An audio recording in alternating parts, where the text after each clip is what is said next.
તાજેતરમાં Amazon prime ઉપર release થયેલી ફિલ્મ સિંગ ગીતમ મેં જોઈ. એને જોયા પછી થોડીક વાત કરીએ તો ફિલ્મની સ્ટોરી લાઇન સારી છે. ખાસ કરીને એટલી બધી હાઈ ક્લાસ પણ નથી અને એવી લો ક્લાસ પણ નથી.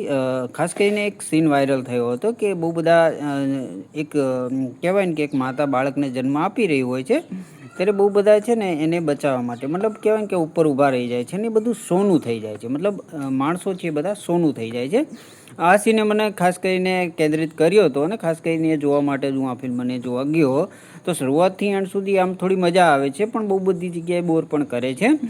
ફિલ્મની સ્ટોરી લાઇન એવી હોય છે કે ગામ હોય છે, એ ગામની અંદર કહેવાય ને કે સોનું સર્ચ કરવા માટે બહુ બધા મથી રહ્યા હોય છે અને ખાસ કરીને જેનો માલિક હોય છે, ઓનર હોય છે, જે ખાસ કરીને ગોલ્ડ માઇનનો અને ખાસ કરીને જે જમીનનો માલિક હોય છે એનો એ ઓફ થઈ ગયા પછી એનો દીકરો અહીંયા શોધ કરવા માટે આવે છે.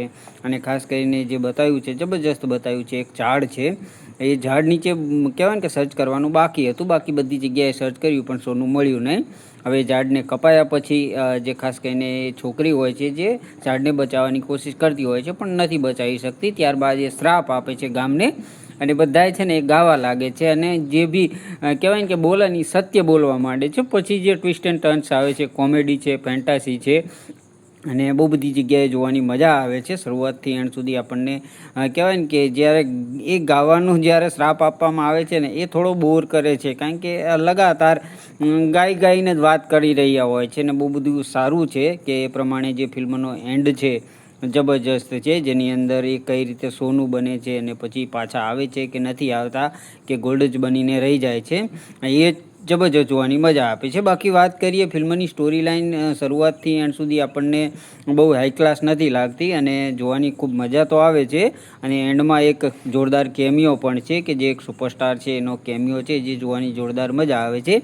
કોમેડી જબરજસ્ત બતાવી છે, કહેવાય થ્રિલ પણ સારું છે અને ખાસ કરીને જે ફેન્ટસી બતાવી છે એ પણ જબરજસ્ત લાગે છે. એનિમેશન ખાસ કરીને જે વીએફએક્સનો યુઝ થયો છે જબરજસ્ત થયો છે. બાકી ઓવરઓલ જોવા જઈએ તો એક વખત આ ફિલ્મ જરૂર જોવા લાયક છે. જેને જોઈ છે કમેન્ટની અંદર કહેતા દેજો કે તમને કેવી લાગી.